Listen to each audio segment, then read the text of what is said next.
Washroom দেখানো কেমন হবে আমি জানি না।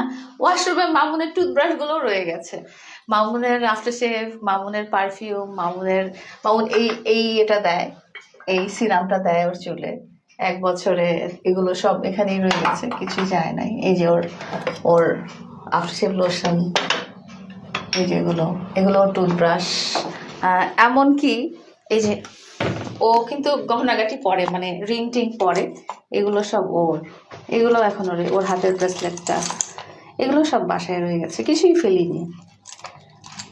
আবার অনেক মায়া লাগে। দেখেন দেখেন ছেলের জন্য মায়ের কত মহব্বত, ছেলের স্মৃতিগুলো এখনো ভুলতে পারেনি মা। এটাকেই তো বলে মা ছেলের ভালোবাসা। আমরা আশা করি আবারও ছেলে তার মায়ের বুকে ফিরে আসবো, আবারও তার মা হারানো ছেলেকে ফিরে পাবে। শুভকামনা রইল লাইলা আপা, না লাইলা চাচি।